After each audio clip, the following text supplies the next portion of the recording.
tonight I'm going to start Changes by Jim Butcher, the 12th book in the Dresden Files series. Now, I haven't shot any reading vlogs for this series, but I had a few different viewers across the last few months as I was getting through this series mention that they think this would be a good book for a vlog, so I'm going to go ahead and shoot it. I don't know anything about the book except that everybody talks about Changes. Wait till you get to Changes. Changes is the best in the series, all those kinds of things.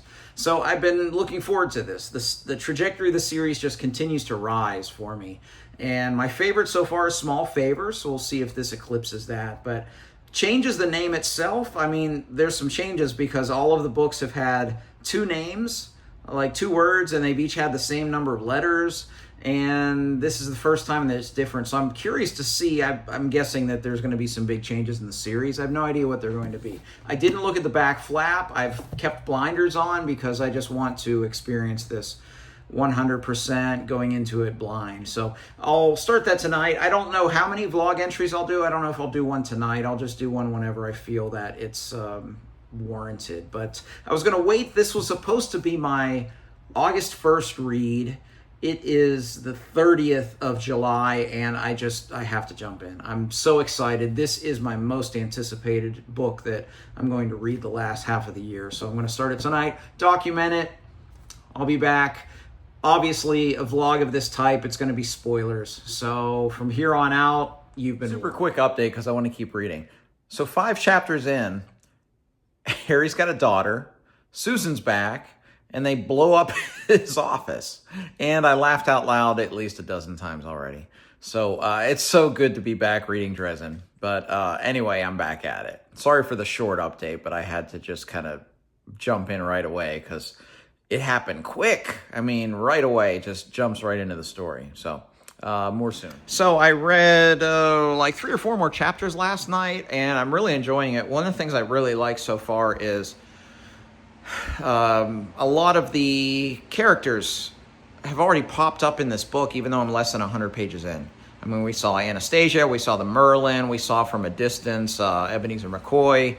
We had, of course, Molly popped up, and Murphy, and, you know, of course, Susan and all of that. So I like that part of it, because I figured at some point in this series we would get the kind of convergence of a lot of the characters in one book. So maybe this is the time that it happens. But I'm not really far in. I'll probably only have about an hour to read tonight. Have some things to do, but it's going to be slow at first, but then probably fast at the end, because I'm told that once it gets rolling, I won't want to put it down. But anyway, I've read about, I don't know, 70 or 80 pages last night. Really enjoying it so far. Let's see where it goes from here. So I'm 20 chapters in and just taking a little bit of a break here. The kind of convergences are starting to happen even more. We got a scene with Ebenezer, got Marcone in this last chapter.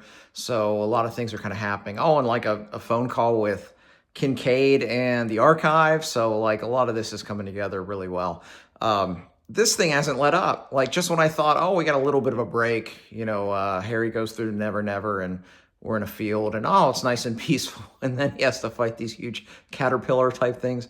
Anyway, it's super fast paced, but in a good way. And I'm enjoying it. I haven't had as much time to read these last couple of days. I'm back to work and longer hours. And actually tomorrow's Saturday and I'm out of town pretty much all day. So normally I probably would have finished it like this quickly, but I'll be back with an update either later tonight or sometime tomorrow. But I'm really enjoying it. As I said, 20 chapters in. I think there's probably, just looking at where it is, like maybe 50 chapters in this thing. So just interested to see where it goes.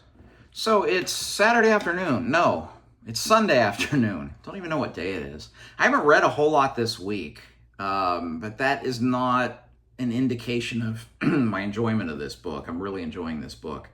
I'll talk about that in a second. No, it's been a really long week. It's really my first full week back on the job after my summer break. And this was a 6-day week. Like yesterday, we took some of our students to a workshop in San Antonio, and it was like a 12-hour day. We left at 7, got back at 7. So by the time I got home last night, I sat down on the couch and then read one chapter, and I was just done.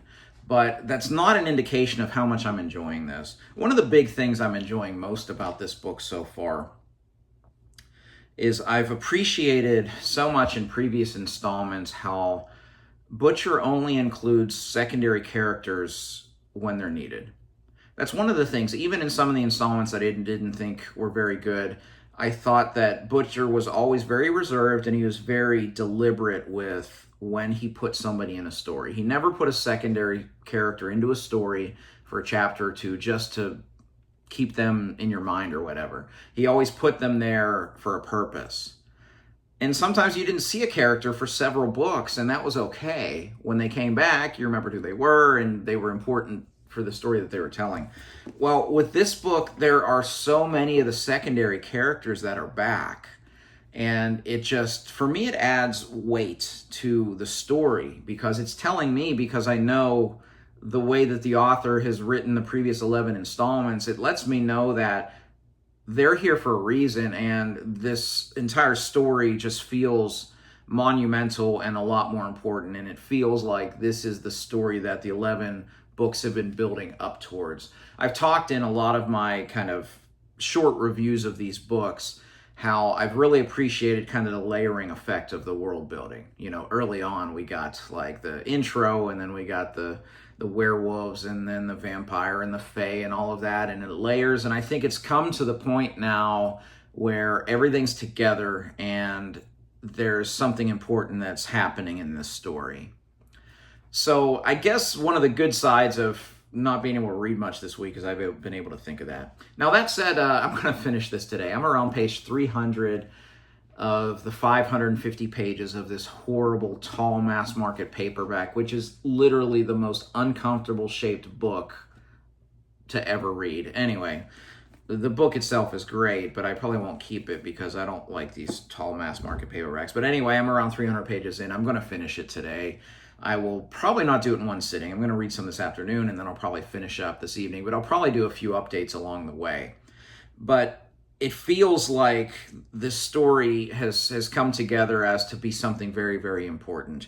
And I left off last night, just to show how tired I was, I left off with a chapter where Mab offered the position of the White Knight, the White Court Knight, to Harry if he kills Lloyd.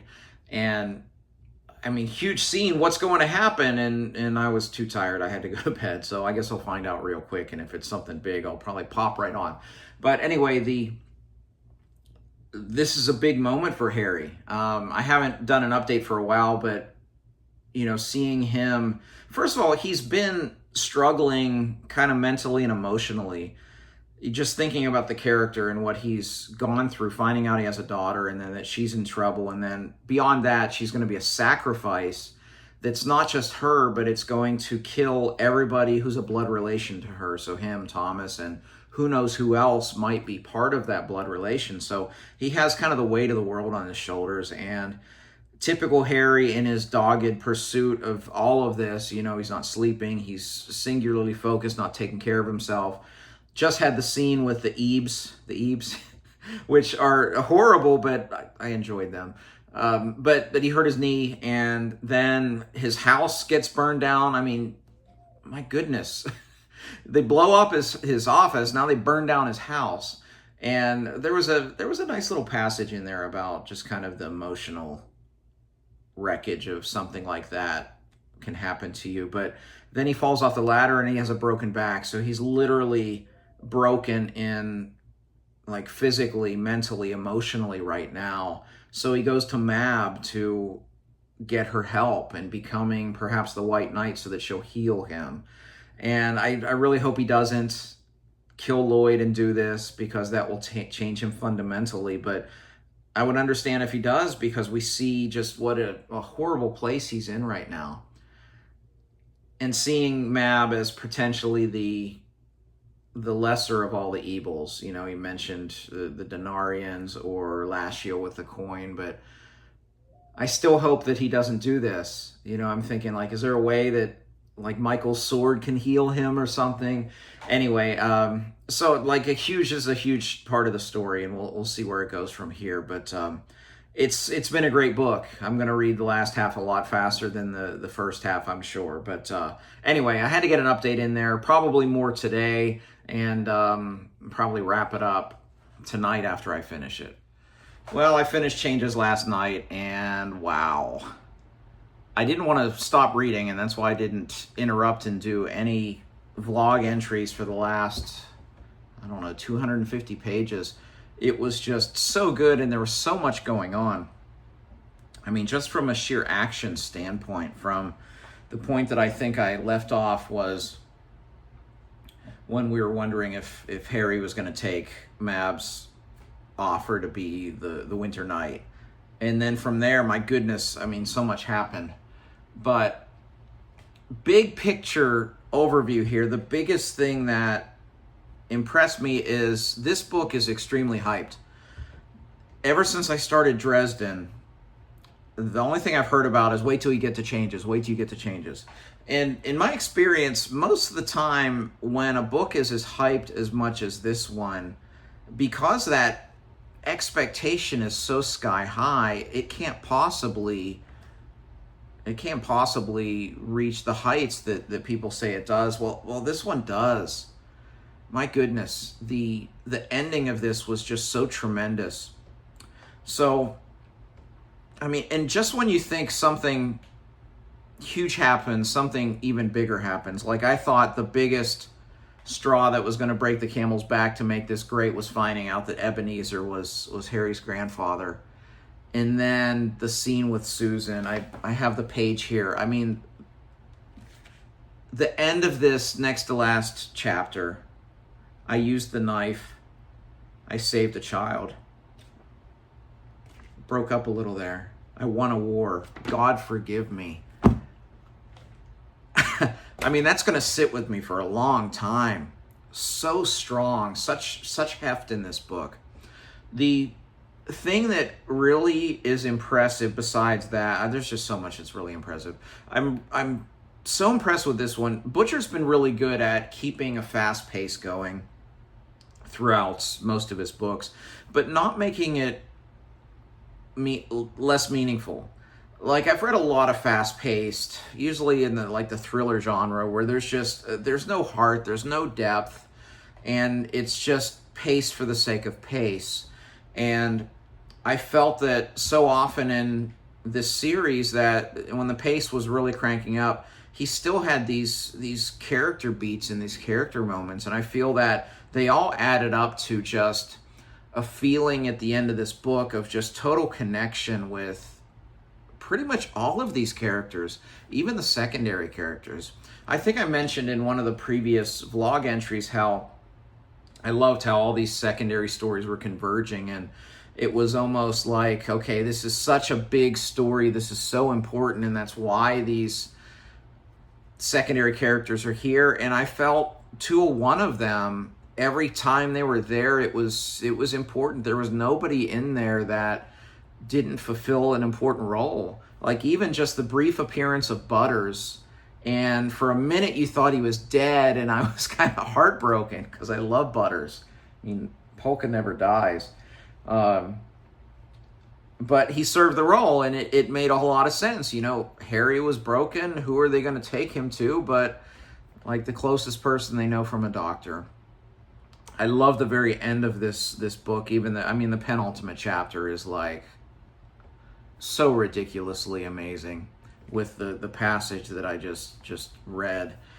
So good. But then the ultimate ending as well, as it kind of wraps some things up, and you just start to see and you wonder what's next, because this almost feels like this could have been the end. Like, this could have been the conclusion of the entire series, and it seems like it's a conclusion of a part of the series. You know, the war may be over with the Red Court, but there's still a lot going on with the Black Council, and there's probably even bigger things going on.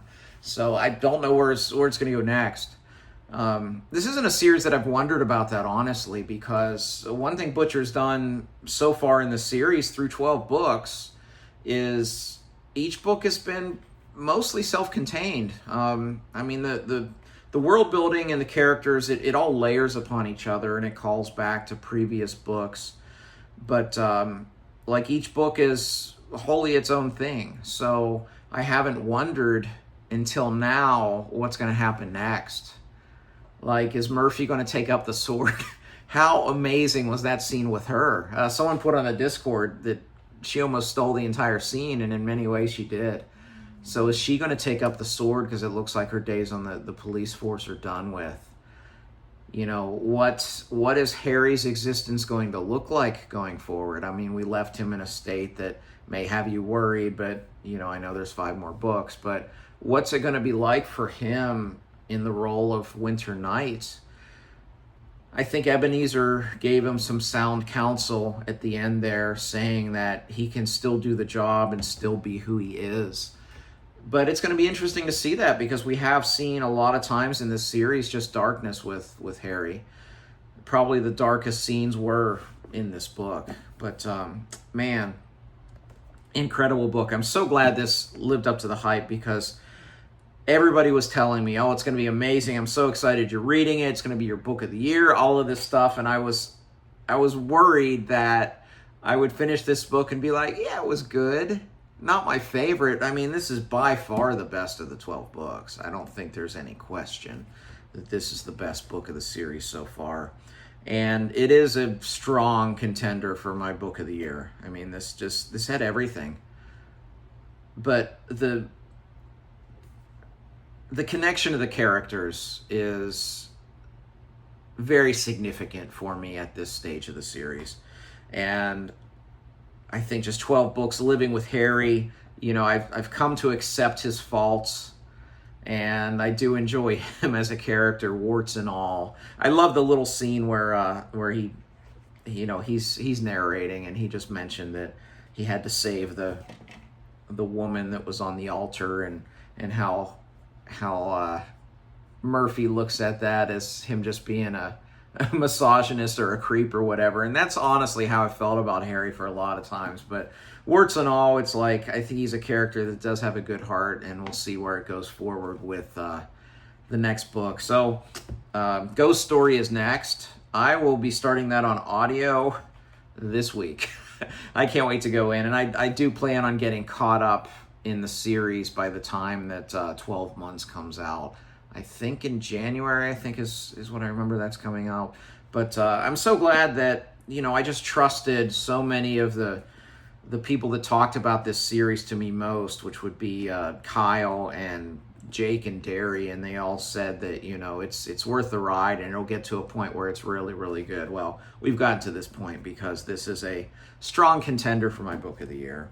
So I hope you enjoyed this vlog. I haven't done a vlog for Dresden. I don't know if I'll do these forward. These take a bit of time to just, you know, shoot here and there. It's actually harder than just like turning on the camera and talking for 5 or 10 minutes about a book. So I don't know if I'll do another Dresden vlog or not, but I hope if you watched this far that you did enjoy this one. I'm super excited about the series. I love changes. Strong contender for book of the year. We'll see where it finishes up by the end of the year. But hey, if you like this video, please like and subscribe. You can also find me on Twitter, Goodreads, and the Fireside Discord. I'd love to interact with you there. As always, thank you for watching. Until next time, goodbye.